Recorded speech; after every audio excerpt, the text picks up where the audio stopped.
बालकृष्णलाल जी नित्य आनंदमयी करुणामयी कथा में पधारे हुए सभी भागवत वृंद और पुरुषोत्तम मास के पावन पर्व पर कथा रूपी अमृत का रसास्वादन नित्य नई ऊर्जा के साथ करते हैं। भगवान और भक्त के गुणों का अवगाहन करते हुए उनकी चर्चा करते हैं। अपने भक्तों की कथा को स्वयं श्रवण करने के लिए पधारे श्री भगवान गोविंद बड़ा ही पूर्णमयी आनंदमयी करुणामयी भगवान की कृपा अहित की कृपा से पुरुषोत्तम मास में हम सब भक्तमानी की कथा श्रवण कर रहे हैं। अनेकों जन्मों के पुण्य उदय हुए तो भगवान की सत्संग रूपी कथा है जो हम सबको प्राप्त होती है। नहीं तो पता चले कि सब कुछ तो है बगल में हो रहा है लेकिन समय नहीं। समय की बड़ी महत्ता है सबके जीवन में और सब कुछ निकल जाता है लेकिन समय निकलना बड़ा मुश्किल हो जाता है। तो कल की कथा में हम चर्चा कर रहे थे गुरु भक्त उत्तंक की, जो गुरु भक्ति के कारण सायुज्य भगवान को प्राप्त किया गुरु कृपा के कारण। जिसके जीवन में गुरु की कृपा है, गुरु की करुणा है, गुरु का आशीर्वाद है, उसके हर कार्य को परमात्मा सिद्ध करने के लिए विवश है। भगवान एक बार अपनी कही हुई बात को टाल सकते हैं लेकिन गुरु के दिए हुए आशीर्वाद को टालते नहीं। कहते हैं कि गुरु अगर कृपा कर दे तो टाले ना भगवान है, और गुरु से बढ़कर इस दुनिया में दूजा कोई इंसान नहीं। गुरु अगर कृपा कर दे तो टाले ना भगवान है। इसलिए गुरु की कृपा और गुरु का आशीर्वाद जीवन में जरूर प्राप्त करना चाहिए। उसका सबसे बड़ा कारण है कि भौतिक सुख के साथ साथ आध्यात्मिक सुख और भगवान के प्राप्ति का कारण बनता है। इसीलिए शास्त्रों में गुरु का स्थान सबसे ऊंचा बताया है। माता गुरु तरुण भूमि,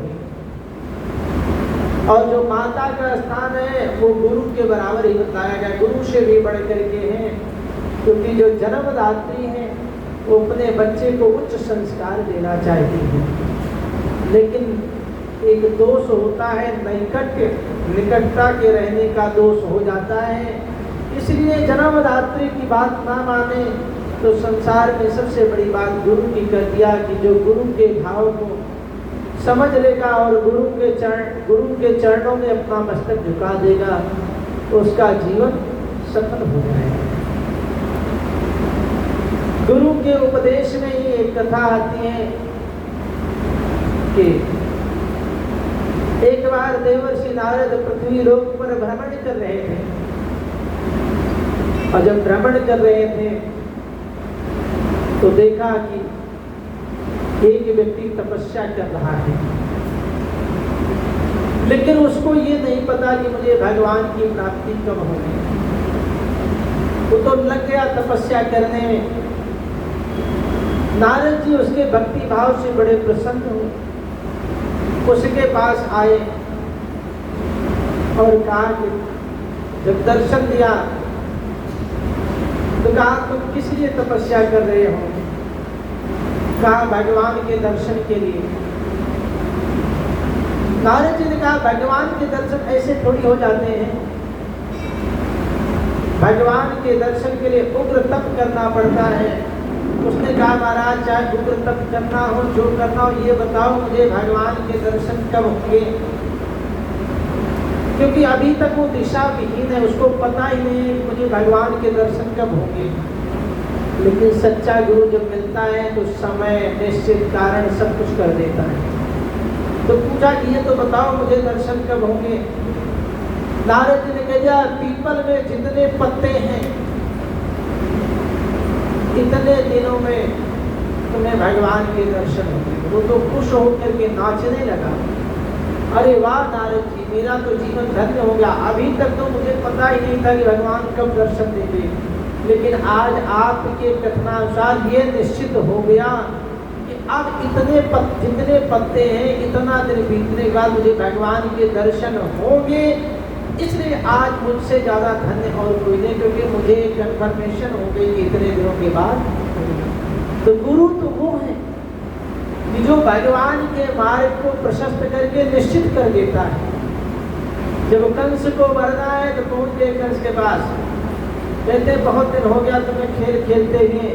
कंस परसों उस नंद के छोरे को मरने का समाचार मिलना चाहिए, परसों बीतना नहीं चाहिए।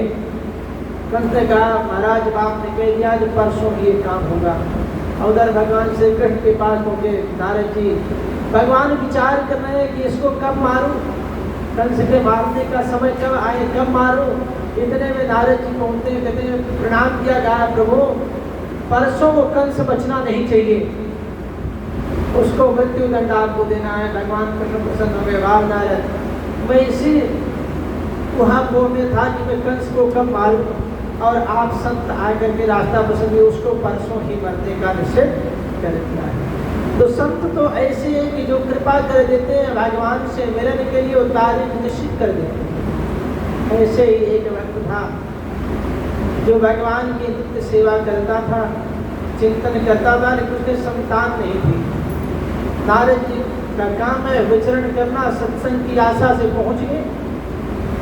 और जब पहुंचे तो उसने कहा महाराज और तो सब कुछ ठीक है, मेरी कोई संतान नहीं है, कब होगी। भगवान ने कहा, नारद जी ने कहा ऐसा है तुम्हारे तो एक जन्म क्या 7 जन्मों तक कोई संतान नहीं है। कहा क्या बात कह रहे हो। कहा हाँ मैं देख रहा हूँ तुम्हारे 7 जन्मों तक कोई संतान नहीं होगी। तब तो रोने लगा, चरणों में गिर गया। कहा कुछ तो उपाय करो। नारद जी ने कहा एक काम करो, तुम ये मंत्र जप करो भगवान नारायण का, मैं नारायण से पूछ करके आता हूँ कि तुम्हारे संतान कब होगी, लेकिन ये जरूर कहता हूँ कि इस मंत्र के प्रभाव से तुम्हारे संतान हो जाएगी, क्योंकि भगवान तुम्हें स्वयं आशीर्वाद देने के लिए आए। जब मंत्र का जप करने लगे तो उधर से कुछ ऋषि मुनि निकले, और जब ऋषि मुनि निकले तो उनको प्रणाम किया, बड़ी सेवा की और कहा महाराज सब कुछ तो ठीक है, लेकिन मेरे घर में कोई संतान नहीं है। ऋषियों ने कहा तुम्हारे यहाँ संतान हो जाएगी। अब बड़े अचंभित हुए कि एक तो बता के गए तुम्हारे 7 जन्मों तक संतान नहीं होगी, और दूसरे महात्मा कह रहे तुम्हारे यहाँ संतान हो जाएगी। तो कहने लगा महाराज नारद जी आए थे, वो कह करके गए मेरे 7 जन्मों तक संतान नहीं होगी। सब ऋषियों ने कहा तुम 7 जन्म की बात करो, मैं तुम्हें कह रहा हूँ तुम्हारे 7 पुत्र हो जाएंगे। अब इधर नारद जी जितने समय के लिए भगवान से पूछने के लिए गए, और उधर ऋषियों की बात खाली ना हो जाए, भगवान ने उनके घर में 7 पुत्र प्रकट कर दी। और जब नारद जी पूछ करके उधर से आए तो यहाँ देखा कि एक नहीं उसके 7 पुत्र हैं। नारद जी को बड़ा क्रोध आया कि मैं 7 जन्मों तक देख रहा हूँ, उसके भाग्य में नहीं थे, 7 पुत्र हुए कहाँ से। भगवान से पूछा प्रभु आप तो बताओ, जब इसके भाग्य में पुत्र नहीं, आपने कहा नहीं थे 7 पुत्र हुए कैसे।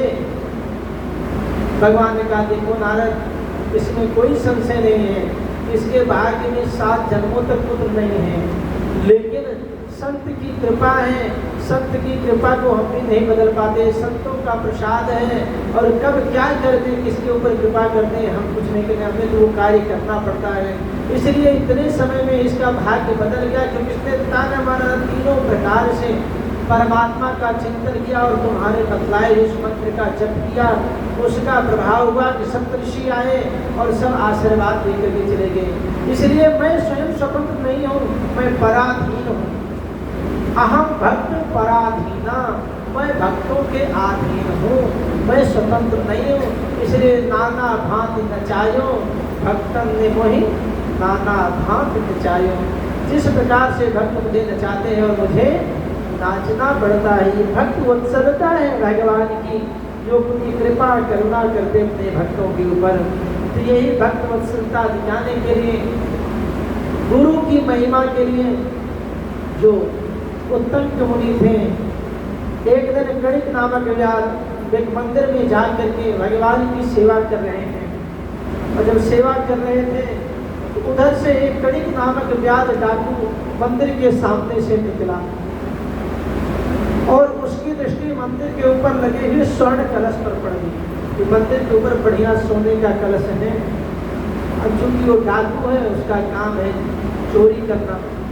अच्छा, जो जिस प्रकार का व्यक्ति होता है वो अपने मतलब की चीजें ढूंढ ही लेता है। चोर है तो चोरी करने लायक क्या है वो ढूंढ लेता है। आध्यात्मिक है तो कहीं ना कहीं से वो मतलब की बात जो है धार्मिक निकाल ही लेता है। और झगड़ा करने वाला है तो उसको अकेले में बिठा दो तो वहाँ भी झगड़ा कर लेता है, छोड़ता नहीं। तो सब अपने अपने मतलब की चीजें ढूंढ लेते हैं। वो जब चोर कणिक नामक व्याध उधर से निकला, देखा कि स्वर्ण कलश है, बड़ा ही सुंदर है और इसकी अगर चोरी किया जाए तो आज बहुत सारा धन प्राप्त हो सकता है। और इधर देखा कि उत्तम महाराज भगवान के ध्यान में ध्यानावस्थित होकर के बड़े प्रेम के साथ बैठे हैं, मस्त है, परमात्मा का चिंतन कर रहे हैं। जब वो कणिक आया तो देखा कि यहाँ पर तो ये बैठा हुआ है, अगर इसकी आंख खुल गई तो मैं पकड़ा जाऊंगा और पकड़ा जाऊंगा तो मुझे दंड मिलेगा, इसलिए सबसे पहले इसी को मारता हूँ। जब ये मर जाएगा तो हमें रोकने वाला कोई नहीं। बट उत्तंग महाराज भगवान का ध्यान कर रहे हैं, उसने तुरंत उत्तंग महाराज की चुटिया को पकड़ा और तलवार निकाल दिया मारने के लिए।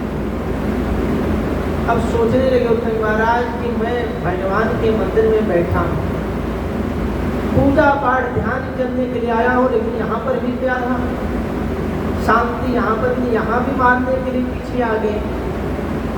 उस व्याध ने जब तलवार निकाली मारने के लिए, उतनी देर में उत्तंग महाराज ने हाथ जोड़ के कहा कि हे भद्रशील पुरुष, हे अच्छे व्यक्ति, मैंने तुम्हारा ऐसा क्या अपराध कर दिया है जिस कारण से तुम्हें मुझे मारने की आवश्यकता पड़ गई?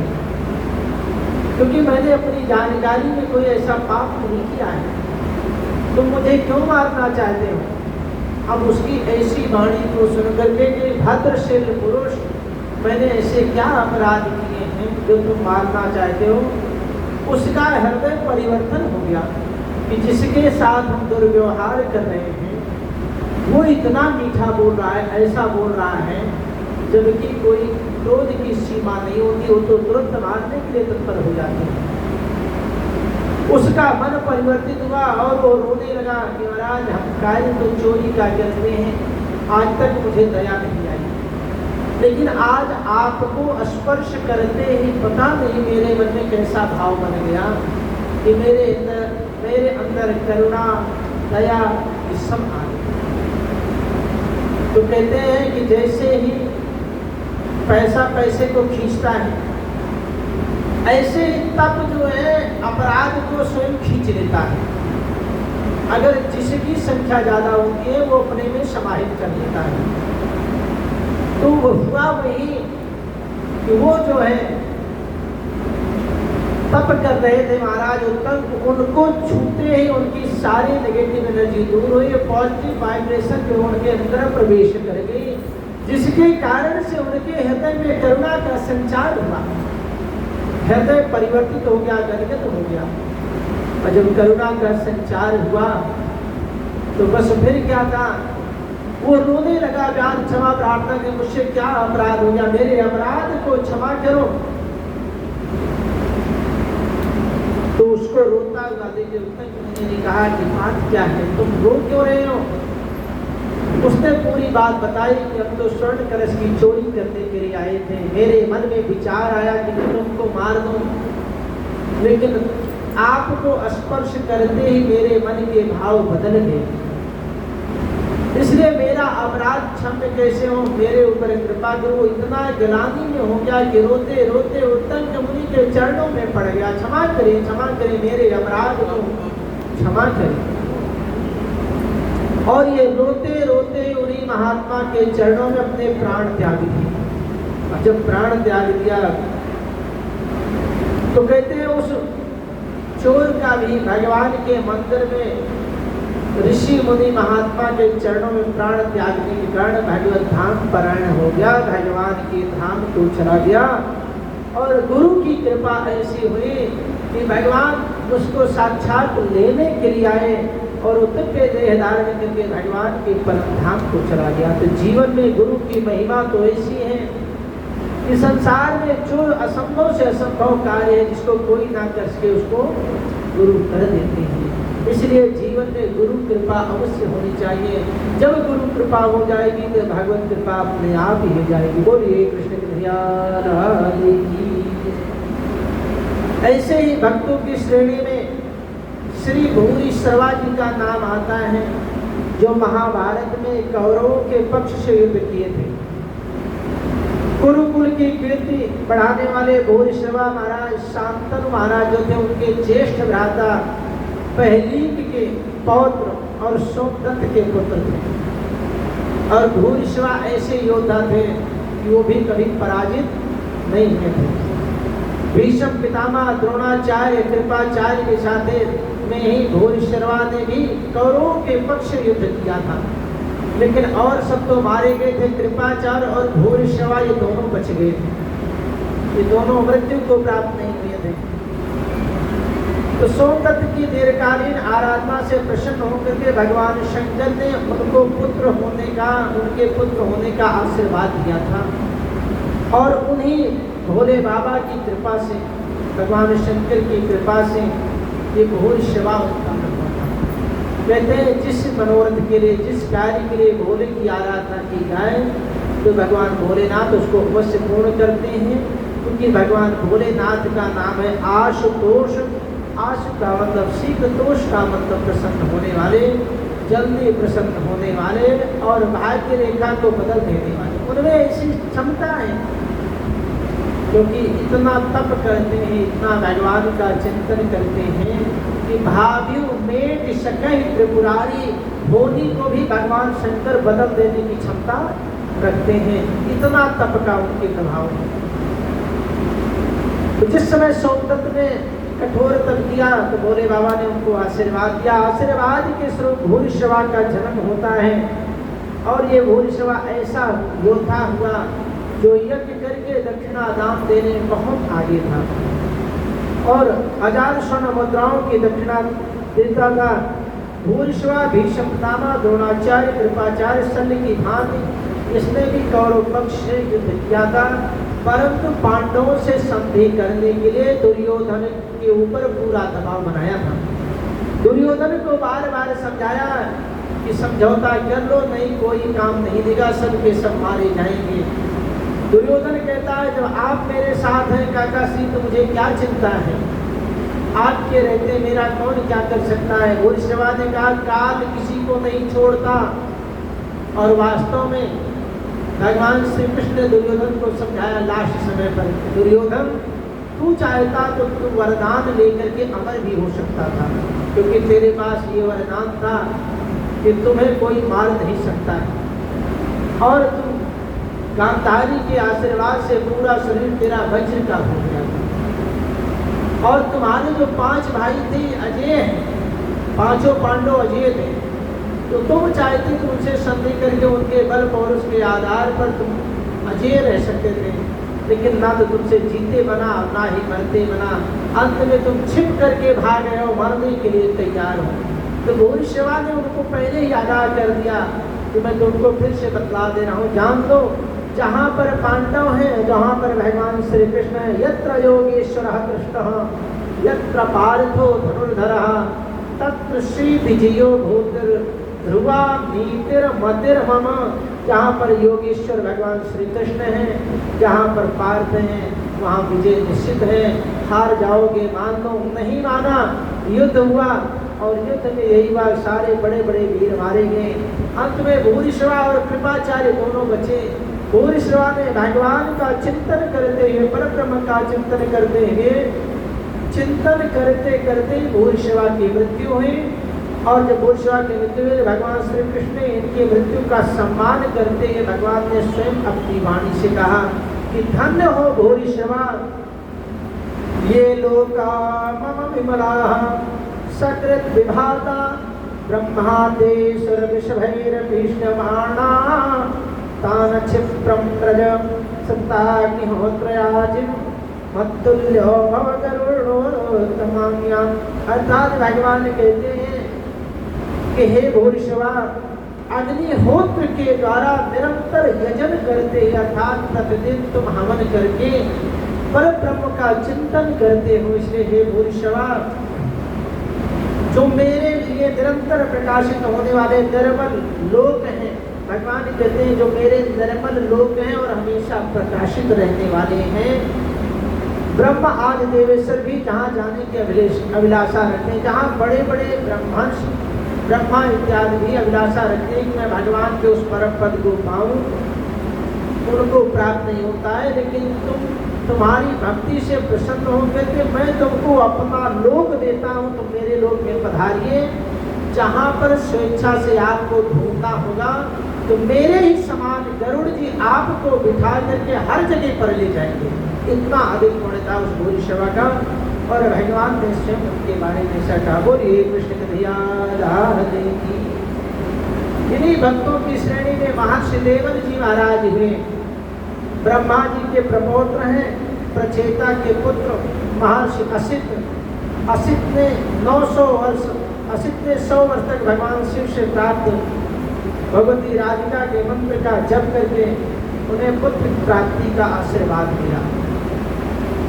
महर्षि देवल जब हुए तो 60,000 वर्षों तक निराहार रह करके बिना कुछ खाए हुए भगवान श्री कृष्ण और राधा जी की तपस्या किए, और राधा जी का प्रभाव ये हुआ कि भगवती राधा के सहित भगवान श्री कृष्ण ने उनको दर्शन दिया और अपनी उत्तम भक्ति स्तुति उनको प्रदान करके, और जब भगवान जाने के लिए तत्पर हुए, राधा रानी जाने के लिए तत्पर हुई, तो देवल जी महाराज जी के चरणों में गिर पड़े और कहते पाई गुसाई भूतल परो लकुटी की नाई, क्षमा करें महाराज, एक बार जो आपके दर्शन हो गए तो मैं आपको जान देना चाहता हूँ, और मुझे ऐसे ही दर्शन देते रहिए। उनके चरणों में गिर करके श्री राधा राधा कहते हैं, राधा जी का ध्यान करते हुए, और उन्हीं के चरणों में अपना प्राण त्याग किया। राधा नाम रटते हुए भगवान श्री कृष्ण ने देखा देवर महाराज तो विदा हो गए,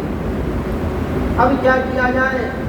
भगवान श्री कृष्ण ने राधा रानी से कहा, देवी तुम्हारा भक्त तो बड़ा विचित्र निकला, ये तो नाम लेते लेते ये सारे संसार को छोड़ दिया, अब इसका अंतिम संस्कार मुझे ही करना पड़ेगा। भगवान श्री कृष्ण ने स्वयं उसका अंतिम संस्कार किया, और श्रीमद् भगवद गीता में भगवत तत्व के ज्ञाता महर्षियों में महर्षि असित एवं देवल का नाम बड़े ही आदर भाव से लिया जाता है। असितो देवलो व्यासः स्वयं चैव ब्रवीषि में, कहते हैं असित और देवल व्यास जी के बराबर के ज्ञाता थे, ऐसी उनकी परम उपाधि दी गई, और भगवान ने उनका अंतिम संस्कार किया और वो भगवान के परम धाम को चले गए। बोलिए कृष्ण कन्हैया राधे की। इन्हीं भक्तों की चर्चा में आगे एक चर्चा आती है महर्षि राजर्षि नहुष की। राजर्षि नहुष जो है बड़े तेजस्वी और धर्मनिष्ठ राजा हैं। संयोग की बात, जिस समय देवराज इंद्र ने वृत्तासुर का वध किया, तो वृत्तासुर का वध करने के कारण, चूंकि वो ब्राह्मण कुल में उत्पन्न हुआ था, भले ही असुर था, तो उसको मारने के कारण इंद्र को ब्रह्महत्या लगी। और जब इंद्र को ब्रह्महत्या लगी तो ब्रह्महत्या को छुड़ाने के लिए देवराज इंद्र कमल की नाल में जाकर के भगवान शिव शंकर भोलेनाथ की आराधना करने लगे। जब भगवान भोलेनाथ की आराधना करने लगे तो स्थिति ये हुई कि यहाँ पर जो है देवराज का पद खाली हो गया, इंद्रलोक खाली हो गया। और जब इंद्रलोक खाली हो गया तो सभी चिंतित हो गए, ऐसे ही खाली रहा तो कोई ना कोई दैत्य आके इस पर बैठ जाएगा, क्या किया जाए। तो सब मिल करके भगवान से ब्रह्मदेव जी के पास गए कि कोई उपाय करिए जिससे इंद्रलोक का संचालन अच्छे से चलता रहे। तो उन्होंने याद किया महाराज नहुष को कहा कि तुम राजगद्दी संभालो, जब तक देवराज इंद्र लौट करके नहीं आते हैं तब तक ये गद्दी तुम्हारे पास है और तुम यहाँ का संचालन करो। और जब इंद्र के पद पर राजा नहुष विद्यमान हुए तो राज्य का संचालन करने लगे।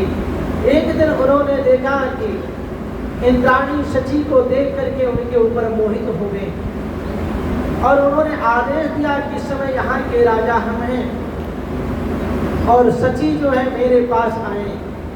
शची घबरा करके वहाँ से भगी और अपने पति देवराज इंद्र के पास गई।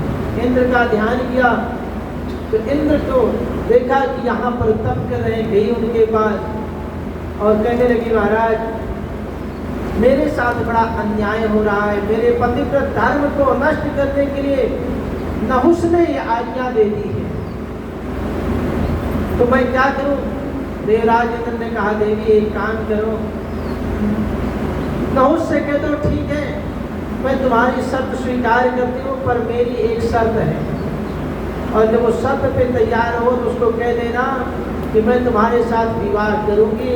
तुम एक काम करो, ऋषि मुनि महात्माओं को पालकी में जोत करके ले आओ। जो पालकी तुम्हारी बने उठाने वाली उसमें घोड़े और हाथी नहीं, ऋषि मुनि महात्मा तपस्वी लोग होने चाहिए।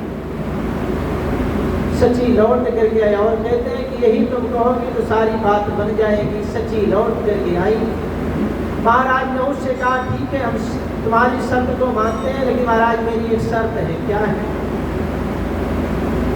मैं ये चाहती हूँ कि जिस पालकी से आप आए उस पालकी में तपस्वी मुनि और महात्मा जुटे हुए हों, कन्हार उठाने वाले जो हों वो तपस्वी महात्मा हों। राजा ने कहा इसमें कौन सी बड़ी बात है, आप तो मैं इंद्र के पद पर हूँ स्वयं, मैं जिसको आदेश दूंगा वही जो है हो जाएगा। उन्होंने आदेश दे दिया सभी बड़े बड़े ज्ञानी महात्माओं को बुलाया जाए और उनसे कहा जाए वो मेरी पालकी को उठाएंगे। हम जो है सची से विवाह करने के लिए जा रहे हैं। सारे ऋषि मुनि महात्मा आए।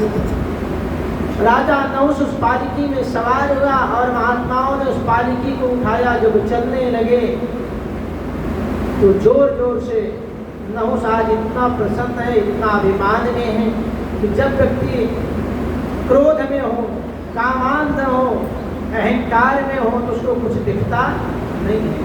वो क्या गलत कर रहा है, क्या सही कर रहा है उसको समझ में नहीं आता है, क्योंकि जो यहाँ हावी होता है वही सरकार चलाता है।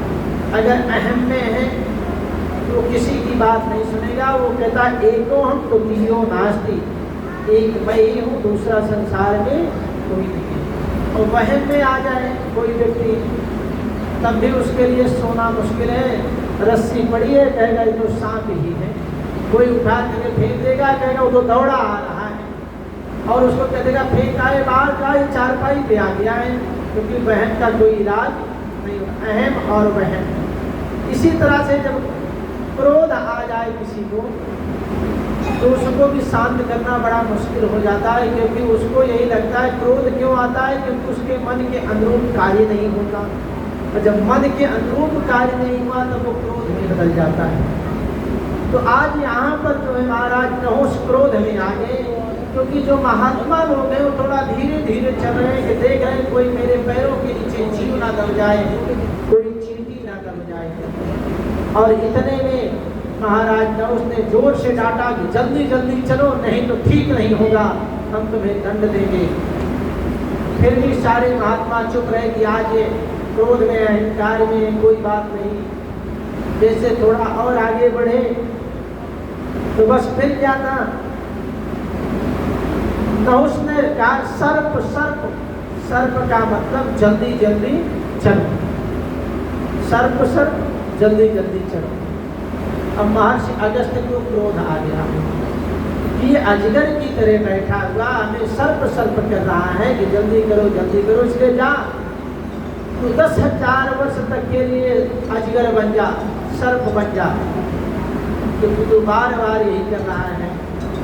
और जब उसको शाप हो गया तो पृथ्वी पर गिर पड़ा और गिरते ही अगस्त मुनि के चरणों में पड़ करके क्षमा मांगने लगा कि मेरा अपराध मुक्त कैसे होगा, कृपा करके मुझसे बतलाइए, मेरे प्रश्नों के उत्तर दीजिए। तब अगस्त मुनि ने कहा कि मैं तुम्हारे प्रश्नों के उत्तर नहीं दूंगा, लेकिन तुम्हारे उद्धार का कारण मैं तुम्हें बतला दे रहा हूँ कि जो तुम्हारे प्रश्नों का उत्तर देगा वो तुम्हारा उद्धार कर देगा। और तुम्हारे प्रश्नों के उत्तर तब मिलेंगे क्योंकि तुम अजगर तो बन गए, लेकिन इतनी शक्ति होगी कि जिसको अपनी लपेट में ले लोगे वो तुमसे छुड़ा नहीं पाएगा, कितना भी बलवान और कितना भी बलशाली होगा। अब 10,000 वर्ष के लिए सर्वना संयोग से वो पृथ्वी पर आकर के गिरा और जो भी आता बलवान से बलवान उसको पकड़ के लपेट करके खा जाता था। तो जब वो अजगर बना तो द्वैतवन में आकर के गिरा। द्वैतवन हस्तिनापुर के बगल में ही था।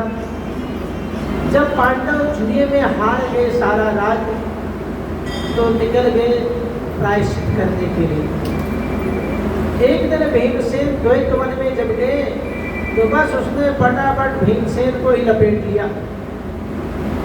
और जब भीमसेन को लपेटा तो कहते भीमसेन के पास इतनी ताकत थी कि 10,000 हाथियों के बराबर बल है, लेकिन जब अजगर ने लपेटना शुरू किया तो छुड़ाना भारी हो गया और छुड़ा नहीं पाए। और जब छुड़ा नहीं पाए तो भीमसेन की ऐसी स्थिति हो गई कि अब तो हमारे प्राण निकल जाएंगे।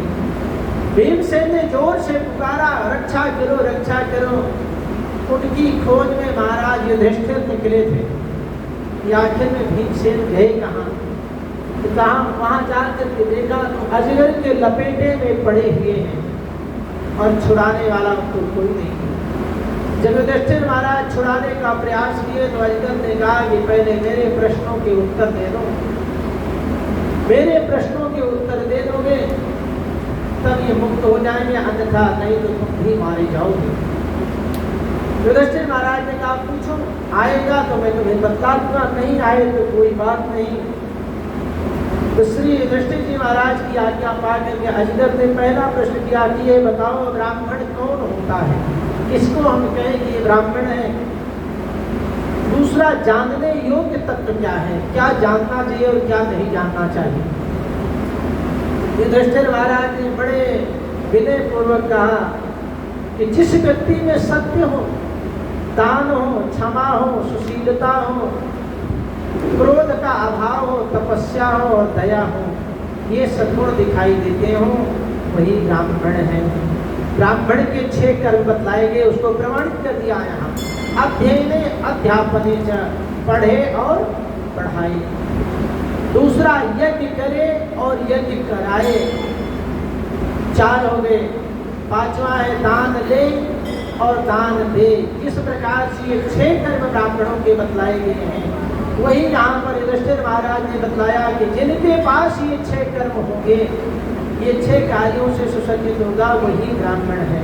जिनमें सद्गुण दिखाई देते हैं वही ब्राह्मण बतलाया गया है। दान हो, तप हो, दया हो, क्रोध का अभाव हो, तपस्या हो और हमेशा परोपकार की भावना हो, जन कल्याण की भावना हो, वही ब्राह्मण। ब्रह्म जानात स ब्राह्मण, जो ब्रह्म को जानते वही ब्राह्मण।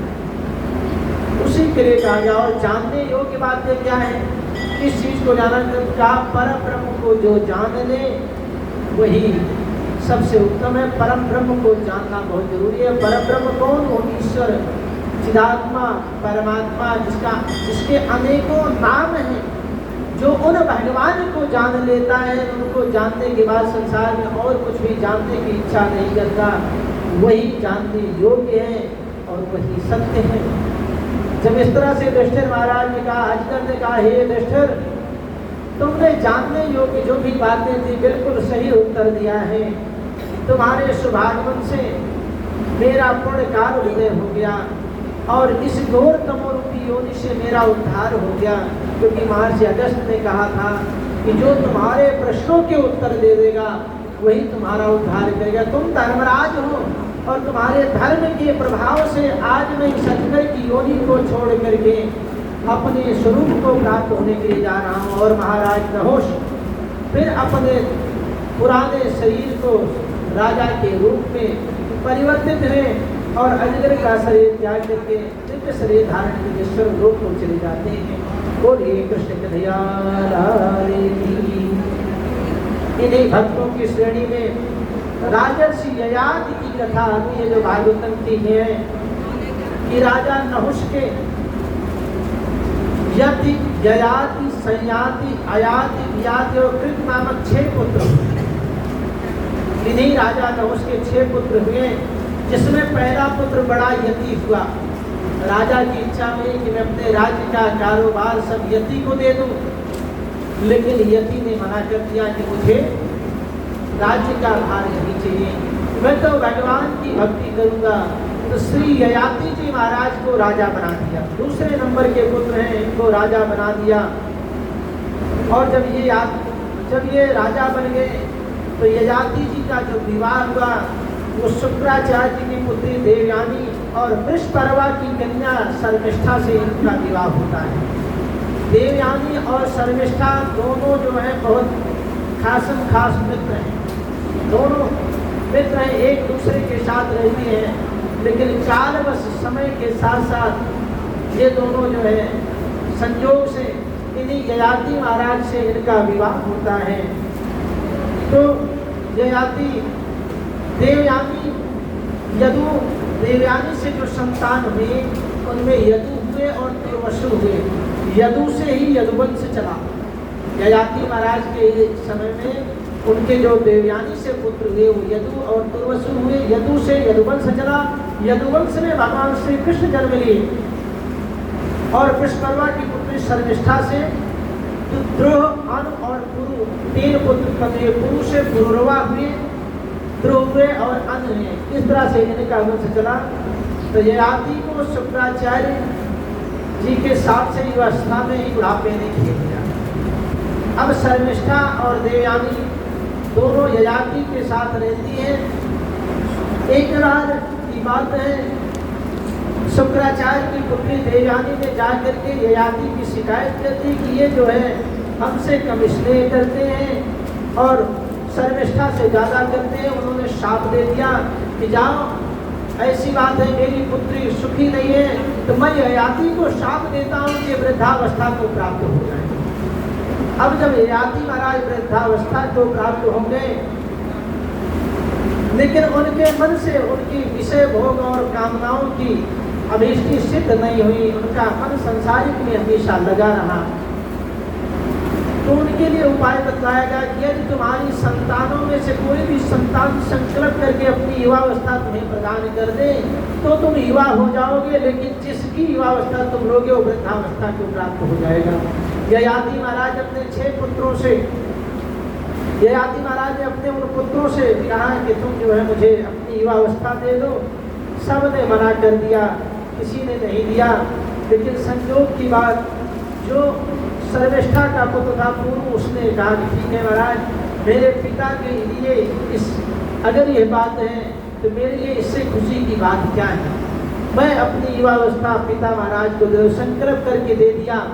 ययाति महाराज ने विचार किया कि धीरे धीरे मैं सभी कामनाओं से मुक्त हो जाऊंगा और फिर मैं पुनः अपने पुत्र को ये जो है युवावस्था लौटा दूंगा। लेकिन समय की बात हुई, इनका भोग विलास से मन हटा ही नहीं। 10,000 वर्ष तक ये भोग विलास करते रहे, लेकिन मन नहीं हटा। अंत में एक दिन इनको बड़ी जलानी हुई। इन्होंने कहा क्या बताऊं, ये तो ऐसे है कि किसी घी डाला जाए तो अग्नि का प्रकोप बढ़ता जाता है। ऐसे विषय भोग कामनाएं कभी शांत होने वाली नहीं है। इसलिए बड़ी जलानी करके इन्होंने अपनी जवानी अपने पुत्र को प्रदान किया और आशीर्वाद दिया और स्वयं वृद्धावस्था को प्राप्त करके भगवान के भक्त हो गए। और इसके बाद उन्होंने आशीर्वाद दिया, गुरु को राजा बना करके स्वयं वन में तपस्या करने के लिए चले जाते हैं। ऐसे राजर्षि ययाति समय के साथ जब भगवान की तपस्या करने लगे, परंतु वो परमात्मा का चिंतन किया जिनके प्रभाव से सशरीर वो भगवान को प्राप्त हुए, परमात्मा का दिव्य दर्शन किया और उनके चरणों में अपने प्राणों को त्याग किया। इस तरह से ययाति महाराज का वंश आगे बढ़ा और ययाति महाराज की चर्चा भागवतम में आती। बोलिए कृष्ण कन्हैया लाल की। श्रीमन्नारायण नारायण नारायण श्रीमन्नारायण नारायण नारायण नारायण भजमन्नारायण जय गोविंद नारायण नारायण नारायण गोविंद नारायण जय रटम नारायण नारायण नारायण रटम नारायण जय श्रीमन्नारायण नारायण नारायण श्रीमन्नारायण जय कृष्ण नारायण नारायण जय कृष्ण नारायण नारायण।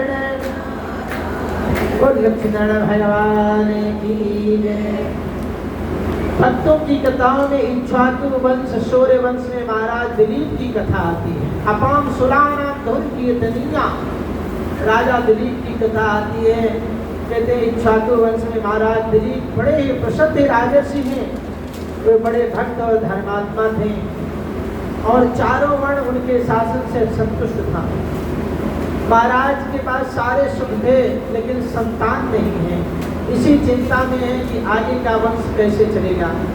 आप विचार करिए, जब भी सूर्यवंश की बात आएगी, जितनी भी सूर्यवंश की बात आएगी, उसमें पहली समस्या यही होगी कि उनके पुत्र नहीं होगा, तो उनकी संतान नहीं होगी। कारण ज्योतिष में भी बताया गया है कि जिसका सूर्य प्रबल होगा, जिसका सूर्य अच्छा होगा, उनके पुत्र संतान होने में बड़ी दिक्कत आती है। जब तक उपाय नहीं किया जाएगा, यज्ञ नहीं किया जाएगा, तब तक संतान नहीं होगी। आप इतिहास उठाइए, जितने भी सूर्यवंश में संतान हुए हैं, बिना यज्ञ के, बिना गुरु कृपा के संभव नहीं है।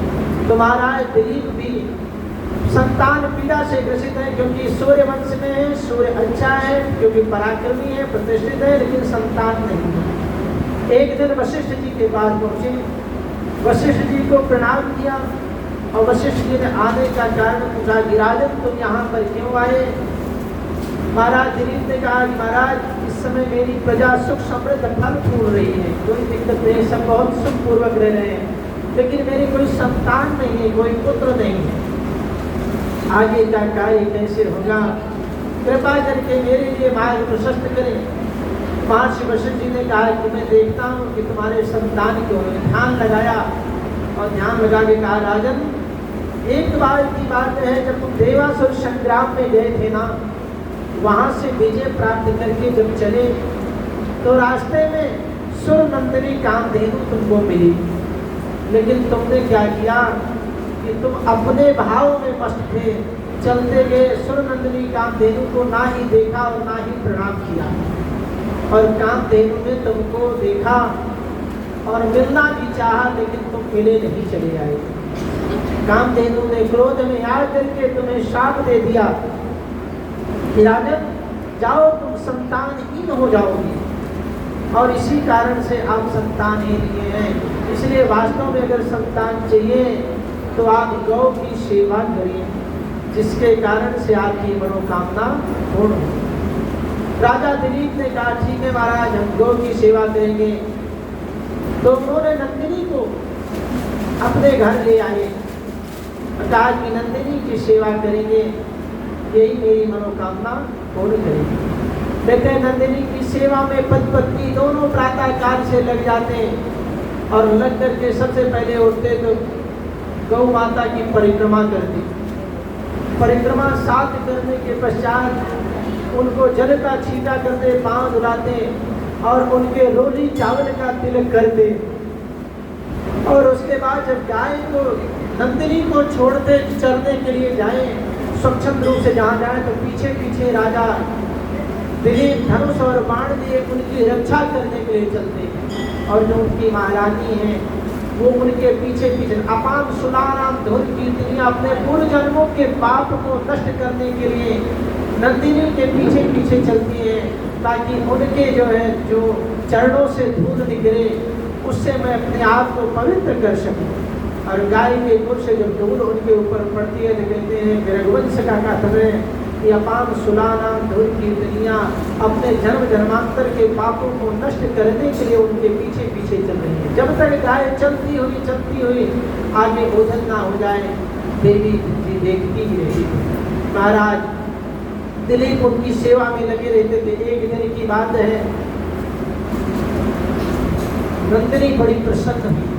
गौ माता आज प्रसन्न हो गई कि महाराज की मनोकामना पूर्ण होनी चाहिए, लेकिन महाराज की एक परीक्षा और ले लेनी चाहिए। महाराज की एक परीक्षा लेनी चाहिए। बहुत घोर जंगल में आगे जब गई स्थिति ये हुई कि उसी समय वहां पर एक शेर प्रकट होता है जो गौ माता को खाने के लिए दौड़ता है। और बस फिर क्या था, गौ माता की रक्षा के लिए महाराज दिलीप ने अपना धनुष बाण उठाया और धनुष बाण तो उठाया लेकिन उठा ही नहीं, क्योंकि उस समय परीक्षा की घड़ी थी, सब फेल हो गए। और शेर बोलने लगा महाराज आज आपका धनुष बाण काम नहीं करेगा, मेरा आहार है, मैं इस गौ को खाऊंगा। राजा ने अनेक तरह से अन्य मिले किया और नहीं माने। अंत में राजा ने कहा कि मेरे रहते गौ हत्या नहीं हो सकती, इसलिए तुम मेरे शरीर को खा लो। मैं अपने शरीर को देने के लिए तत्पर हूँ, लेकिन मेरी गौ माता की रक्षा होनी चाहिए।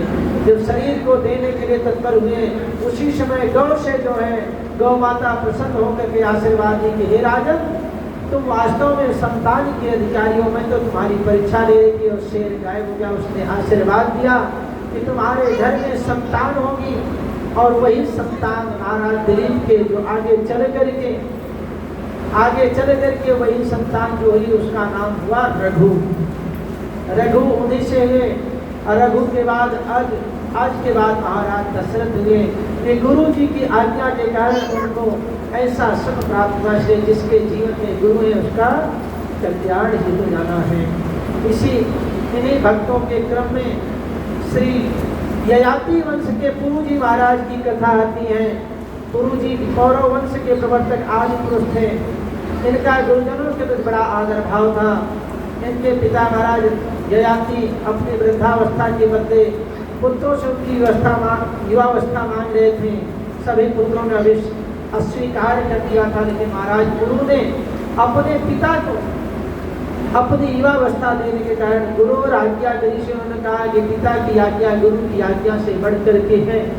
और उनको देने के कारण ये जो है मनुष्यों में उत्तम और गुरु महाराज की बड़ी ही चर्चा भागवत में की गई है कि पितृभक्त होने के कारण भगवान की आराधना करके मोक्ष को प्राप्त है। बोलिए कृष्ण कन्हैया लाल की। तनय जजाति जौवन दयो पितु आज्ञा अज सुन भयो।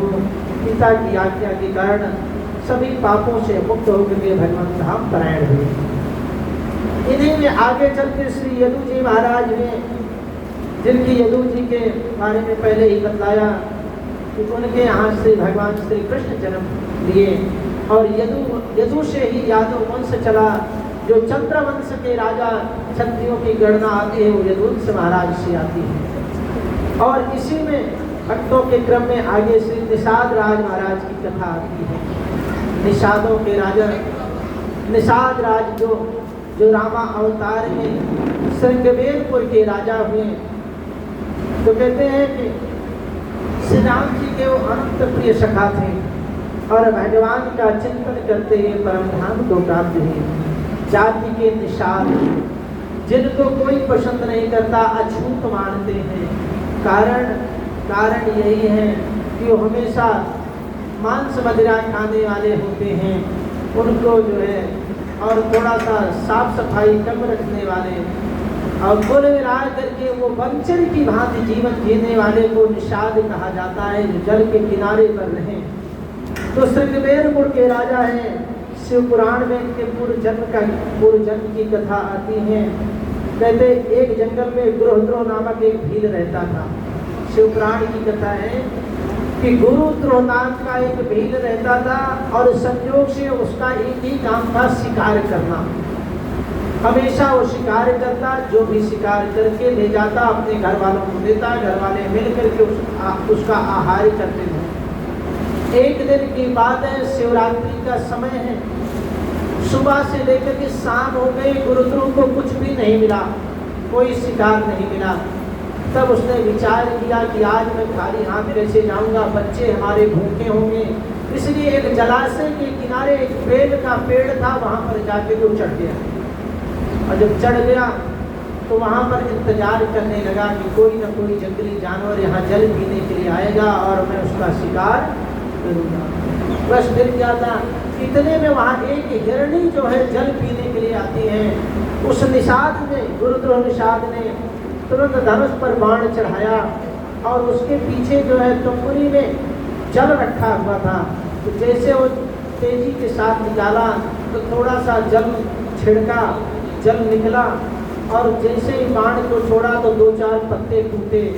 नीचे जहाँ बेल का पेड़ था वहीं नीचे पर एक शिवलिंग था और संयोग से वो जल गिरा और ऊपर से बेल पत्र गिरा। वो जाके शिवलिंग पर ही पड़ा। भोले बाबा प्रसन्न हो गए, अरे ऐसा भक्त जो नदी के तट, जलाशय के तट पर आकर के शिवरात्रि के दिन और इस प्रदोष काल में मेरे ऊपर जल अर्पण कर रहा है, मेरे पत्र चढ़ा रहा है, उसके सारे पाप नष्ट कर दिए। वो हिरणी व्याकुल हुई, उसने समझ लिया कि व्याध मुझे मारना चाहता है। उसने आत्म स्वभाव में प्रार्थना की, एक काम करिए श्रीमान जी, आप मुझे मारना चाहते हैं, मेरे बच्चे भूखे हैं, कृपा करके थोड़ी सी कृपा कर दो। मैं सत्य वचन कहती हूँ, शपथ देती हूँ कि मैं अपने बच्चों को अपनी बहन के हवाले करके मैं तुम्हारे पास आऊँगी, तब तुम मेरा शिकार कर लेना। अब थोड़ा सा जल और बेलपत्र गिरने के कारण उसका मन बदल गया, उसके अंदर करुणा जग गई। उसने कहा कोई बात नहीं, कह रही है तो ठीक है, जाओ फिर जल्दी से लौट करके आना। वो तो गई, उसको आने में देरी हुई, लेकिन इतनी देर में उसकी बहन अपनी बहन को खोजते हुए जलाशय के किनारे पर आ गई। और जो बेलपत्र और जल गिरा था वो प्रदोष काल में सायंकाल की पूजा संपन्न हो गई एक बहन की, क्योंकि नीचे शिव जी महाराज हैं, बड़े प्रसन्न हो गए। जब दोबारा उसकी बहन आई फिर उसने वही प्रक्रिया किया, जैसे ही तीर को निकाला तो उसमें से थोड़ा सा जल गिरा और कुछ पत्ते गिरे, वो उस पर शिवलिंग पर पड़ा। फिर तो भोलेनाथ और प्रसन्न हो गए, अरे वाह, इसने तो दूसरे पहर की भी पूजा कर ली, आज तो ये प्रसन्न होकर के बार बार मेरी पूजा करता जा रहा है। उस हिरणी की बहन ने भी इनके मनोभाव को समझ लिया और उसने कहा कि कृपा कर महाराज, मैं तुम्हें शपथ खा कर कहती हूँ कि मैं बच्चों को जो अपने स्वामी के हवाले कर दूँ और मैं लौट करके आ जाऊंगी, तब मुझे मार देना। उसके अंदर करुणा जगी, भगवान शिव की कृपा कहा ठीक है जाओ, और फिर वो भी गई। संयोग की बात, उसका पति भी ढूंढते हुए वहीं पे आ गया। अब जब उसके लिए फिर तीसरे पहर में वही प्रक्रिया की तो बेलपत्र और जल गिरा और फिर वो भी समझ लिया उस भाव को और उसने भी प्रार्थना की कि मैं अपने बच्चों को उनके सुपुर्द करके आता हूँ, मैं शपथ देता हूँ मैं लौट करके आऊँगा। उसके अंदर तीसरे पैर की पूजा कर फिर करुणा की, भगवान की पूरी कृपा हुई। अब तो भगवान साक्षात प्रकट होने को हैं। इसने तो बिना कुछ खाए पिए, बिना किसी भी प्रकार का कोई प्रयोजन लिए, ये तो मेरी अनवरत 3 पहर की पूजा कर लिया। और उसके बाद वो जब गया तो तीनों ने मिल करके अपनी अपनी कथा सुनाई कि मैं उस व्याधि को ये वचन दे करके आया हूँ। तीनों ने कहा अब ऐसी बात है तो हम सब चलते हैं, तीनों चलते हैं। बच्चों ने कहा मैं भी चलूँगा, मैं भी नहीं रहूँगा। अब तीनों हिरण, हिरनी, उसकी बहन और बच्चे सब साथ लेके चौथे पहर में पहुँच गए। और जैसे ही चौथे पहर में पहुँचे और वो समझा कि कोई और आया है, दूसरा झुंड आया है, उसने फिर धनुष बाण उठाया और जल गिरा और बाण जब छोड़ा तो फिर पत्थर गिरे। फिर तो वो उसी समय भगवान भोलेनाथ प्रकट हो, बोलो शंकर भगवान की। भोलेनाथ प्रकट हो गए, अरे वाह, तुमने तो बिना कुछ कहे कि 4 पहर की मेरी पूजा की है, इसलिए वरम रोए वरदान मांगो, मैं तुम्हारे ऊपर प्रसन्न हूँ। और उसका हृदय तो इतना परिवर्तित हुआ कि उनके बच्चों के समय उनको सबको छोड़ दिया, कहा कि तुम लोग भी जीने के अधिकारी हो, ये तो मैं पाप कर रहा था, लेकिन आज पहली बार हमें सद्बुद्धि आई है, चाहे मेरा परिवार रहे या ना रहे, लेकिन मैं ये पाप कर्म नहीं कर सकता हूँ। परमार्थ के कार्य के लिए उन सबको छोड़ दिया। भोलेनाथ प्रसन्न हुए, कहा वरदान मांगो। तो उसने कहा प्रभु मेरी राम जी में कृपा भक्ति बनी रहे और जो है मुझे उनके दर्शन होते रहे। भोलेनाथ ने कहा ठीक है, मैं तुम्हें आशीर्वाद देता हूँ, जाओ तुम श्रृंगपेरपुर में राजा बनोगे और वहीं पर श्री राम जी के तुम्हें दर्शन होंगे। अब बस समय के साथ जब समय बदला और आगे चले तो ये जाकर के जो निशान था, श्रृंगपेरपुर में राजा के यहाँ जन्म लिया और जन्म लेने के पश्चात तो जो वहाँ का राजा था वो महाराज दशरथ से उसकी बड़ी घनिष्ठ मित्रता थी। तो जब भी महाराज दशरथ से मिल करके आए तो राम जी की और उन चारों कुमारों की चर्चा हमेशा करता रहे। और जब चर्चा करता रहे तो अब तो ये निषाद राज परेशान हो गया कि किसी भी प्रकार से उनके दर्शन हो, कब मौका मिलेगा और मुझे दर्शन के मैं जाऊँ। एक दिन जब कुछ बड़े हुए तो आदेश दे दिया कि जाओ तुम उनसे मिल करके आओ, उन 4 राजकुमारों से। और जब ये गए सरजू के किनारे पर तो सोचा कि जब मित्र के यहाँ जा रहे हैं तो कुछ ना कुछ ले करके जाना चाहिए। कि इन्होंने बड़े सुंदर जो है कंगन बनाए, और कंगन किसके बनाए? जंगल के पत्तों से टहनियों से मिला करके बड़े सुंदर सुंदर उन 4 राजकुमारों के लिए कंगन बना करके ले करके गए। और जब ले करके गए तो मन में आया कि ऐसा करते हैं, पहले सरजू जी में स्नान कर लेते हैं, उसके बाद फिर जो है मिलने के लिए चलते हैं। जब सरजू जी में गए डुबकी लगाने के लिए, इतने में 4 भैया वहाँ खेल रहे थे किनारे, और देखा कि बड़े सुंदर सुंदर कंगन हैं, लगे उनकी पोटली को खोलने। अब निषाद राज उनके स्वरूप को देख करके मंत्रमुग्ध हो गया। कहते लगता है 4 कह रहे थे, कहीं यही 4 तो नहीं है। फिर भी जो है एक बार बाहर से कहता क्या कर रहे हो, किसी की पोटली को ऐसे नहीं खोलते, अमन में हिमराज खोल लेने तो अगर आज ये पहनना चाहे तो यही पहन लें, उनके लिए तो फिर मैं दूसरा लाऊंगा। ये सोचा, जब खोला तो देखा बड़े सुंदर सुंदर कंगन है, उनको हाथों में पहन दिया। और जब पहन दिया निषाद राज स्नान करके बाहर आए, कहा ये बताओ आप 4 कौन हैं? मैं तो ये कंगन चक्रवर्ती महाराज के कुमारों के लिए लेकर के जा रहा था और आपने पहन दिया। अब 4 आपस में बात कर रहे हैं, भैया ये जो कंगन आए हैं ठीक पहन दिया, हमारे लिए ही आए थे। निषाद राज कहता है हमारे लिए मतलब आप ही चक्रवर्ती के कुमार हैं? कहा हाँ हम भी दशरथ नंदन कुमार। फिर तो इतना प्रसन्न हुआ निषाद राज, उनके चरणों में पड़ गया। कहा महाराज आज मेरा जीवन धन्य हो गया, मेरे पिताजी जैसे कहते थे वो 4 किस प्रकार से हैं, आज मैंने वही स्वरूप दर्शन किया है। जन्म रंग जन पार्श पावा, जैसे जन्मों का रंग हो, दरिद्र हो और पार्श मणि उसको मिल गई, उसका जीवन सफल हो गया। और फिर तो क्या था कि बड़ा प्रसन्न होकर के उनसे प्रणाम किया और 4 भैया उनको लेकर महाराज दशरथ के पास आए। जब दशरथ के पास आए तो वहाँ पर महाराज दशरथ ने देखा ये तो निषाद राज का पुत्र लग रहा है, तुरंत उसको गले से लगा लिया। और जब लगा लिया और 4 ने बताया कि ये हमारा मित्र है, अभी मिला है, निषाद राज का पुत्र है। तो भगवान ने जब राम जी ने बतलाया उसके बारे में तो बड़े गदगद हो गए कि आज प्रभु ने मुझे अपना मित्र मान लिया है।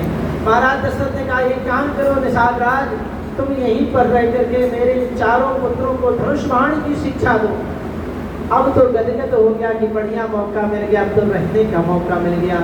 अब वो 4 को लेकर के जब वहाँ पर खेलने के लिए जाते हैं, शिकार करने के लिए, तो एक दिन की बात है श्री राम जी ने कहा कि देखो आज पहला शिकार मैं करूँगा और अगर कोई दूसरा बीच में आया तो मैं उसको महाराज से कह के दंड दिलाऊंगा। तीनों भाइयों ने भाई की आज्ञा मान ली। निषाद राज भी गया हुआ था साथ में। इतनी देर में एक शेर बहुत बड़ी तेजी से निकला आक्रमण करने के लिए। अब राम जी भी विचार कर रहे हैं, धनुष बाण जब तक संभालते तब तक वो हावी होने के लिए प्रस्तुत हुआ। निषाद राज ने अपनी कटार निकाली और खींच करके मारा, तुरंत का तुरंत सिंह वहीं मारा गया। अब तीनों भाइयों ने कहा कि अब तो प्रभु की आज्ञा की अवहेलना हो गई है, अब तो महाराज से कह के इनको दंड दिया जाएगा। देखते हैं मृत्यु दंड देते हैं कि क्या देते हैं। लेकिन भगवान जब तीनों भाइयों को लेकर के चले तो लगे बखान करने के, निषाद राज जैसा मित्र तो संसार में कोई नहीं हो सकता। और जाते ही अपने पिता महाराज से कहने, महाराज आज मेरे प्राणों की रक्षा निषाद राज ने किया है, मेरे ऊपर सिंह हावी होने वाला था और उसको मार दिया। उसी समय महाराज दशरथ इतने गदगद हुए कि निषाद राज को गले लगा लिया और कहा तुम अभी ही पर रहना, राम जी के साथ रह करके तुम भी शिक्षा दीक्षा ग्रहण करोगे।